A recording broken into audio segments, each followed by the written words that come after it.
O apóstolo Paulo vai falar na sua carta aos Filipenses diretamente, de maneira frontal, sobre aqueles que se levantam contra a cruz, contra a morte e ressurreição, contra todo o episódio que marcou a história do homem, que marcou a história do mundo, que foi a crucificação do Cristo, que foi a regeneração dos pecados, que foi a busca do homem pecador. Os inimigos da cruz de Cristo, que têm colocado o Evangelho no chão, que têm transformado a mensagem salvadora em alguma coisa para longe da mensagem original pregada por aqueles que viveram, de fato, o Messias entre nós, o Emanuel, Filho de Deus entre nós. Os inimigos da cruz de Cristo, e pasmem vocês, estão bem perto, estão bem próximos da igreja. Convido você a abrir a sua Bíblia na carta de Paulo aos Filipenses, no capítulo 3, para que leiamos a partir do versículo 17. Filipenses 3, 17. E diz assim: irmãos, sede meus imitadores e prestai atenção nos que andam conforme o exemplo que tendes em nós. Porque há muitos sobre os quais vos falei diversas vezes, e agora vos digo até chorando, que são inimigos da cruz de Cristo. O fim deles é a perdição, o Deus deles é o estômago, e a glória que eles têm baseia-se no que é vergonhoso.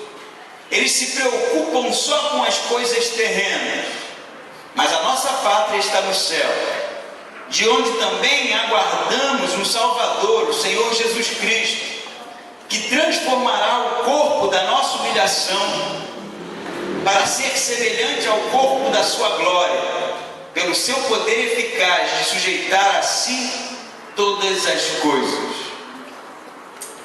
Como vimos e temos visto no estudo, no livro de Filipenses, Paulo tem em si a emergência da pregação do Evangelho por conta de sua limitação, por conta de sua prisão. Paulo tem em si a urgência da proclamação do reino de Deus e a necessidade da igreja se manter fiel à doutrina que ele, enquanto apóstolo dos gentios, que ele, enquanto aquele como sendo enviado de Deus, havia proclamado.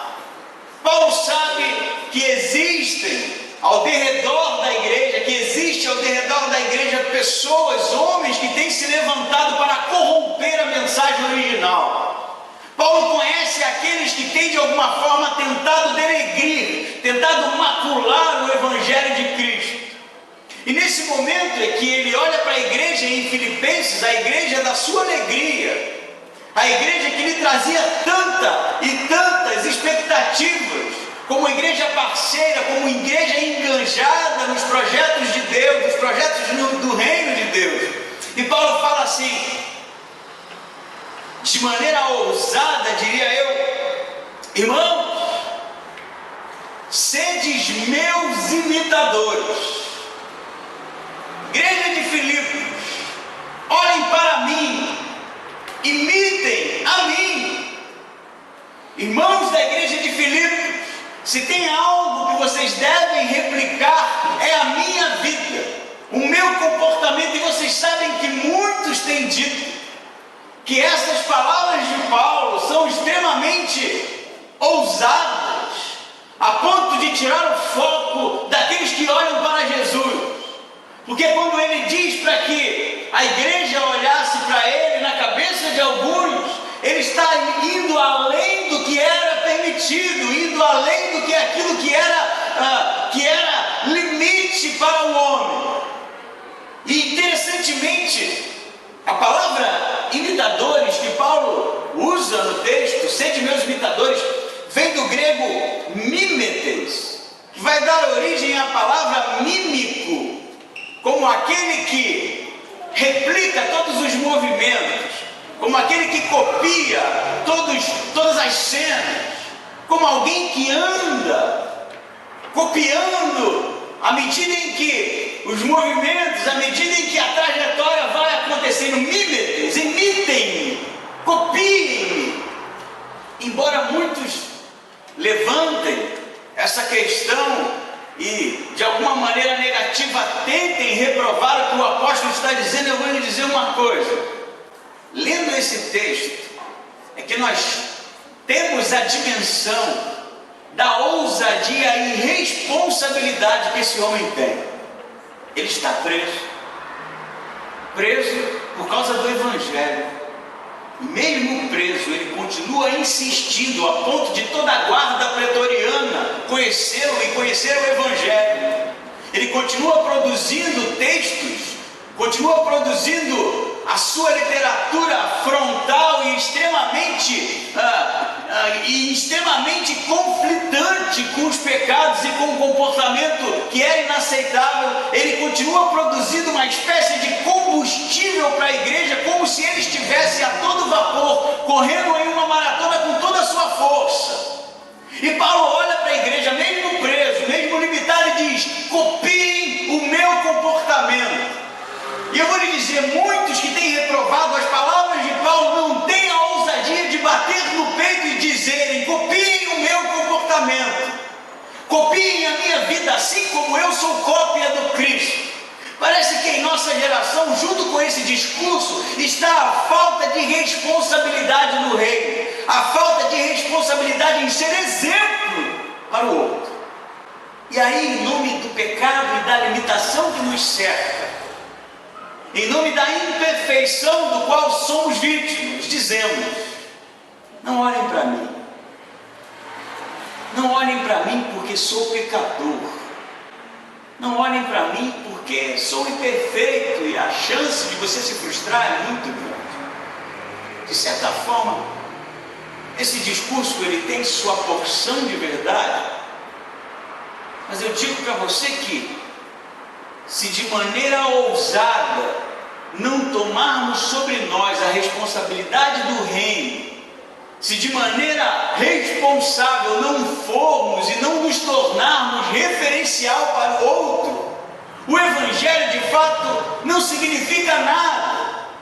Porque é à medida em que caminhamos no encontro com Cristo e no encontro para com o Cristo, na medida em que a nossa trajetória ela vai de encontro a Deus, cada vez mais somos capacitados pelo Espírito Santo, cada vez mais somos ferramentas na mão de Deus, e a ponto de chegar, como Paulo está aqui preso, limitado, mas de maneira alguma retrocedendo, e tendo a sua privação da liberdade, mas de maneira alguma cedendo, sendo aquele que vai até os confins, até o limite pelo reino de Deus, a ponto de dizer: olhem para mim, copiem o meu comportamento, olhem para a minha vida e repliquem isso, porque eu sou aquele que copia o Cristo, eu sou aquele que tenta reproduzir, ou melhor, tenta andar assim, da maneira assim como Cristo andou. E essa foi a marca da igreja. A igreja do primeiro século, que descende dos apóstolos, não é? E os apóstolos eram o que, na verdade? A palavra apóstolos, ela vem do grego apóstolos, que significa mensageiro. Mas não é um mensageiro como aquele que leva uma correspondência, uma mensagem, e representa a empresa que ele trabalha. A palavra apóstolo significa aquele que representa o autor da mensagem. Os apóstolos ali no primeiro século, eles representavam o Cristo. Eles tinham, enquanto responsabilidade, replicarem a vida do seu Salvador. Eles tinham, enquanto responsabilidade, andarem da mesma maneira em que Cristo andou. E não é à toa que eles foram apelidados de cristãos, porque eles chamavam pequenos cristos, como aqueles que andavam como Jesus andou, como aqueles que pregavam uma mensagem que o Cristo pregou. E assim, à medida em que eles iam e a sua vida era transformada, eles eram martirizados, outros olhavam para aquele comportamento extremamente na contramão de toda a cultura e de toda a religião, e acabavam, através do exemplo, através da pregação, através da transformação que Deus fazia, por aqueles homens, pela vida daqueles homens, vidas eram alcançadas. Hoje vivemos um evangelho extremamente cômodo, nós não temos a ousadia de chamar a responsabilidade para nós, como Paulo fez. Você já experimentou dizer para alguém: sede meu imitador? Já? Sabe por que não? Acredito. Porque atrás do discurso do pecador e do limitado, que pode frustrar as pessoas, está o fato de que quando eu falo para alguém copiar o meu estilo de vida, a lupa está sobre mim, as lentes estão sobre mim, as atenções estão sobre mim, e qualquer deslize, qualquer vacilo pode fazer um estrago. A gente não tem a ousadia hoje de andar como esses homens, os representantes do Cristo. A gente não tem a ousadia de falar como Paulo para que as pessoas nos imitem, porque quando fazemos isso, trazemos sobre nossas costas uma responsabilidade tão grande que exigirá de nós uma vida extremamente voltada para o reino de Deus, extremamente voltada para as palavras do Cristo. E então é muito mais fácil se esconder atrás do pecado, atrás da limitação. É muito mais fácil se esconder atrás de um homem imperfeito, em que todo o tempo pode estar à beira de frustrar as pessoas. Mas eu penso que essa responsabilidade que Paulo fala é a responsabilidade da igreja. A igreja tem que ser aquela que bate no peito e diz: olhem para mim, porque eu olho para Cristo. Imitem o meu comportamento, porque eu vivo para Cristo. Copiem o meu comportamento, porque eu de fato represento a mensagem daquele que é o proclamador da mensagem, o Messias, Filho de Deus. Paulo não faz isso à toa, porque quando ele chama a responsabilidade para ele tem frutos para mostrar. Ele tem uma vida que mudou completamente o sentido. Ele tem uma trajetória que faz com que qualquer um de nós tem as pernas trêmulas diante da coragem e ousadia que esse e os apóstolos e a igreja primitiva e os pais da igreja tiveram em nome do Evangelho, que parece que perdemos. Paulo continua, e ele vai dizer, no versículo 18, porque há muitos sobre os quais vos falei diversas vezes, e agora vos digo até chorando, que são os inimigos da cruz de Cristo. Se Paulo pede para a igreja de Filipos olhar para ele, imitar o seu comportamento, porque ele era o imitador do Cristo, haviam outros comportamentos, haviam outros exemplos que eram ruins. E Paulo chega a dizer: porque há muito tenho dito a vocês, e vou repetir agora com lágrimas nos olhos. Não é lágrima porque de alguma forma a igreja estava sofrendo um ataque. Não é na lágrima porque de alguma maneira ele sentia medo ou qualquer tipo de sensação aterrorizante por causa desses homens. As lágrimas de Paulo é porque normalmente o que acontecia eram pessoas frutos do seu trabalho, frutos da sua pregação, frutos do esforço que ele fazia para a proclamação do Evangelho, que se decidiam e do meio da igreja se levantavam no intuito de corromper a própria igreja. Os inimigos da cruz de Cristo que Paulo fala não era uma força externa contra a igreja, não era Roma se levantando para se perseguir. Os inimigos da cruz de Cristo eram pessoas que estavam na igreja, que ele cita os nomes, inclusive na porção anterior que lemos, não é? Os inimigos da cruz de Cristo são aqueles, ou eram aqueles que conheciam a mensagem original, mas de alguma maneira tentavam dar uma melhorada naquilo que o apóstolo havia pregado. Os inimigos da cruz de Cristo eram aqueles que moldavam a mensagem original à sua maneira.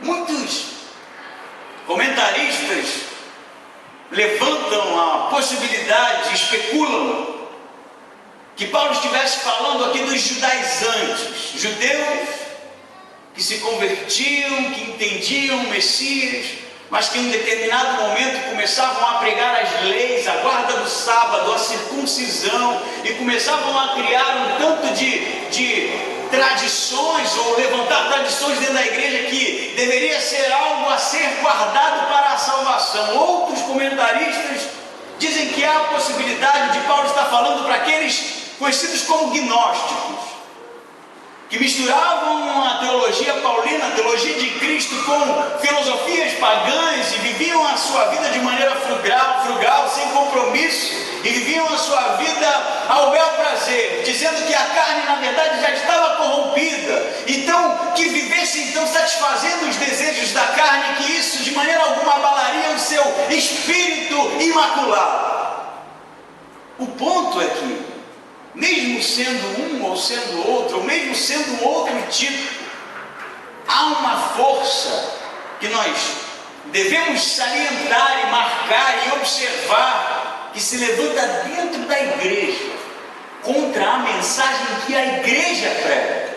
Isso Paulo levanta, ele chega a dizer no versículo 19: o fim deles é a perdição, o Deus deles é o estômago, e a glória que eles têm baseia-se no que é vergonhoso. Eles se preocupam só com as coisas terrenas.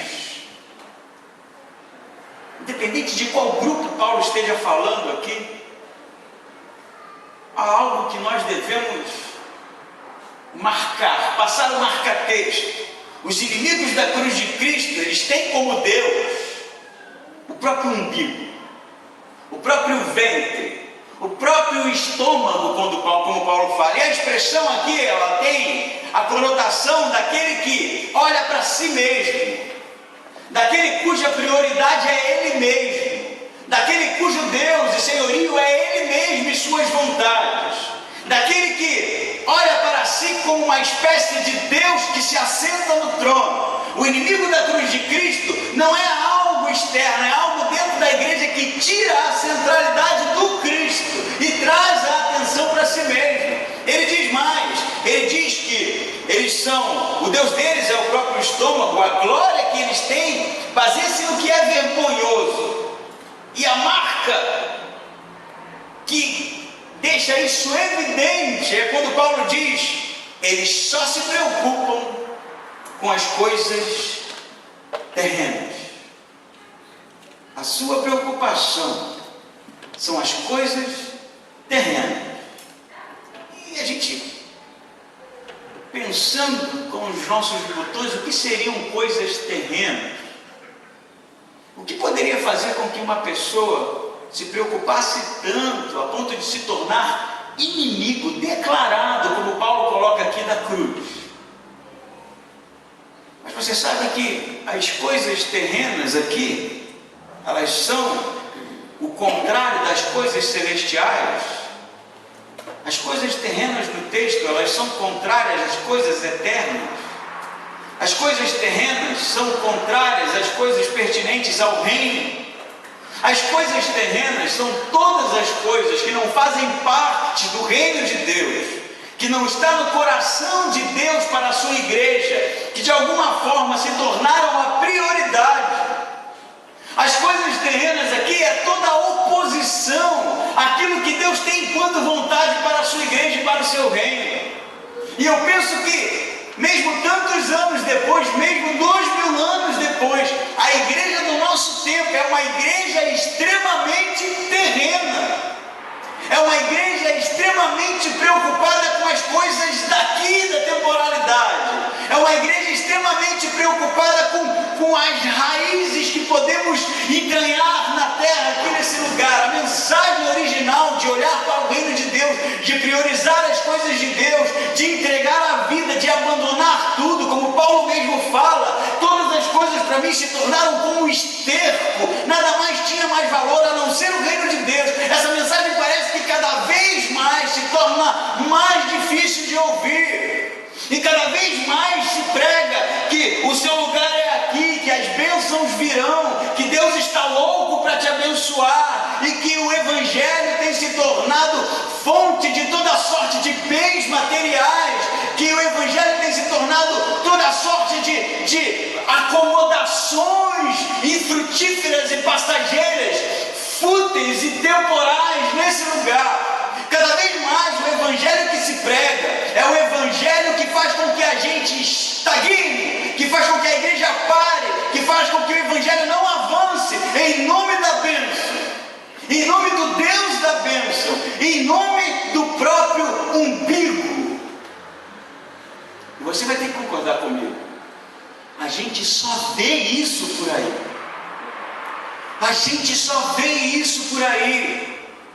Cada vez mais o que tem se visto são igrejas pós igreja nascendo, igreja após igreja crescendo, igreja após igreja abarrotada de gente procurando a sua bênção, procurando um evangelho fácil, procurando algo que de alguma forma faça com que a gente consiga dormir melhor, alimentando no coração do homem cada vez mais uma raiz que, quanto mais se busca Deus, mais se entranha na terra.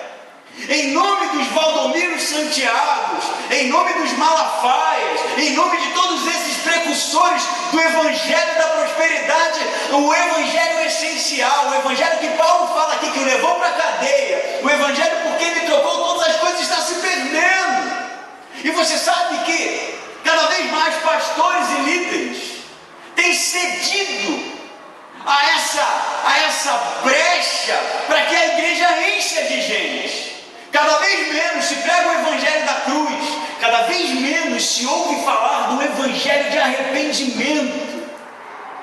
Alguma vez, nesse ano, você viu ou teve contato com um vídeo de um pastor falando que você tem que se arrepender dos pecados, que o pecado pode te levar para um lugar longe de Deus na eternidade? Você ouve isso? Você tem escutado que o evangelho da transformação é o evangelho daquele que faz com que a gente se arrependa, que faz com que a gente se prostre, que faz com que a gente entregue tudo para Deus, e tudo é a vida, que faz com que a gente perca tudo pelo reino de Deus, que faz com que a gente de alguma forma seja arrebatado, apaixonado pela cruz de Cristo, a ponto de abandonar todas as coisas como Paulo, e tudo se tornar como esterco, tudo que é passageiro, tudo que é perecível, tudo que de alguma forma não tem conotação com a eternidade, para nós não serve. Quando foi a última vez que você ouviu isso? E eu sei que a sua resposta vai ser terrível, porque não ouvimos mais isso. Mas você sabe que essa igreja aqui não negocia. Não negocia. O evangelho que tem que ser pregado é o evangelho do arrependimento. E se você ainda não se arrependeu, se arrependa hoje. Se você ainda não reconheceu que Jesus é o Senhor dos Senhores, faça isso hoje. Se você não entregou a sua vida para Cristo, entregue hoje. Porque é disso que a Bíblia, é disso que todo o Novo Testamento, é disso que o Evangelho fala. E não esses que têm se levantado, saindo da própria igreja como inimigos da cruz de Cristo, inimigos da mensagem transformadora, inimigos daquilo que está no coração de Deus para a eternidade do homem. Não podemos negociar. É isso que Paulo está falando. E você sabe que Paulo está dizendo para a igreja? Com lágrimas. Lágrimas nos olhos. Porque é muito triste, é muito duro ver aqueles que foram filhos da sua pregação, que foram os beneficiados do seu tempo e da sua vida, se tornarem como praga dentro da igreja. Você sabe o que pode fazer de uma igreja inimiga da cruz de Cristo? A estagnação, o evangelho do banco, a vida de inutilidade, uma caminhada cristã infrutífera. Você sabe por quê? Porque tem outros olhando para você. E quando você tem uma vida inútil, você levantará pessoas inúteis, você inspirará pessoas inúteis, você fará com que outros sejam reflexos do que você é. E em 3 gerações, a sua igreja se torna um lixo. De pessoas que se encontram porque estão acostumadas, de pessoas que se reúnem porque de alguma forma é conveniente. E você não terá mais um evangelho confrontador, você não terá mais uma mensagem que te desafia a andar cada vez mais nos caminhos de Deus. É disso que Paulo está falando. Olhem para mim, olhem para a minha vida, eu estou preso, eu tenho a minha liberdade limitada,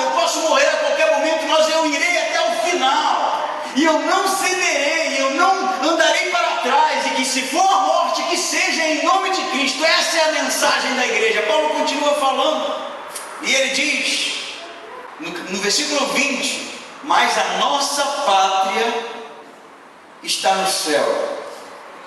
Interessante que Paulo, quando fala da pátria, ele usa a palavra politeuma, e ele tem um motivo para usar, porque a palavra politeuma tem a ver com andar segundo as regras, andar segundo a cultura, andar segundo as leis do lugar de onde você veio.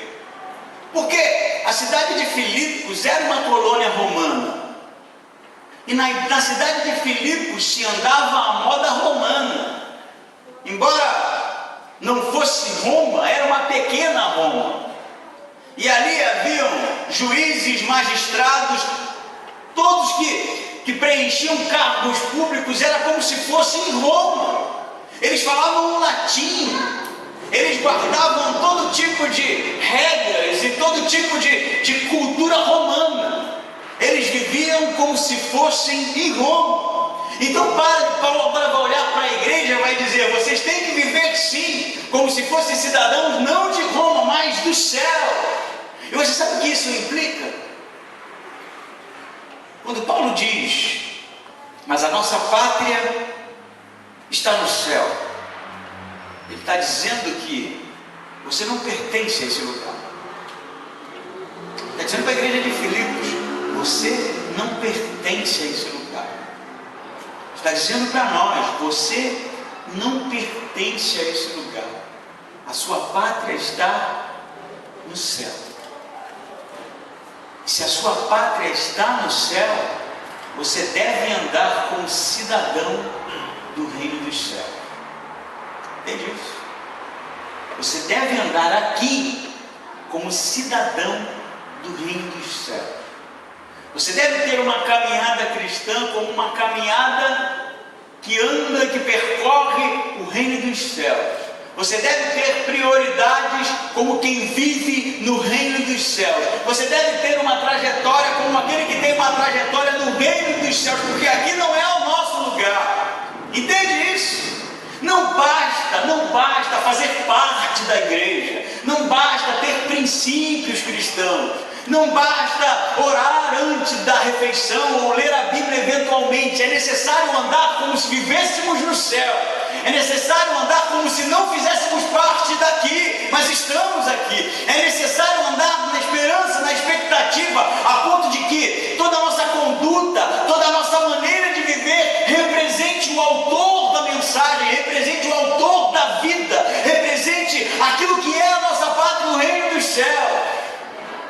Paulo chega a dizer que a nossa pátria está no céu, de onde também aguardamos um Salvador, o Senhor Jesus Cristo, que transformará o corpo da nossa humilhação para sermos semelhante ao seu corpo de glória, pelo seu poder eficaz de sustentar todas as coisas, de sujeitar a si todas as coisas. O que Paulo está falando aqui é, sim, haviam homens que estavam se levantando dentro da igreja, tentando de alguma forma macular a doutrina, tentando desfragmentar a mensagem original. Havia uma perseguição de fato, havia os judaizantes que perturbavam, que tiravam a paz do apóstolo, havia a opressão romana, havia tantas e tantas perseguições, mas Paulo vai dizer: apesar disso, a nossa pátria não é aqui, a nossa esperança está no Cristo que voltará e transformará a nossa limitação, e transformará o nosso sofrimento, e transformará o nosso corpo corruptível a exemplo do seu corpo em glória. E essa é a esperança da igreja. Mas você sabe no que isso implica? Se nós cremos que teremos o corpo transformado, é impossível, depois que nós declaramos que cremos na ressurreição dos mortos, que cremos que teremos um corpo transformado em um corpo espiritual para a eternidade, retomar as nossas vidas como se nada tivesse acontecido, porque isso exige demais de nós, porque isso exige vivermos uma pátria como se estivéssemos na esperança plena de que isso se dê. Entende? Não é que você tenha que largar a sua vida e deixar de pagar as suas contas, e deixar de prestar contas para o Estado, para o país, mas quer dizer que as suas prioridades estão no porvir. Quer dizer que a sua esperança, aquilo que te faz sorrir, aquilo que te faz prosseguir, é o reino de Deus. É dizer que toda a nossa expectativa está na vinda do Cristo. E quando tudo isso é verdade em nossa vida, e quando tudo isso é verdade mesmo em nossa vida, sabe o que acontece? Você bate no peito e diz assim, ó: sede meu imitador, como eu sou de Cristo. Quando nada disso é verdade, não olhem para mim, porque sou pecador. Entende as implicações? Paulo não está indo além do limite. Paulo está fazendo o que todo cristão deveria fazer: ser um representante do Cristo, viver como Cristo andou, representar o reino de Deus e priorizar aquilo que está no coração do Pai. Vamos fechar os nossos olhos? Deus, te damos graça, Pai, pela tua palavra lida. Te agradecemos pelas palavras do apóstolo, Pai, que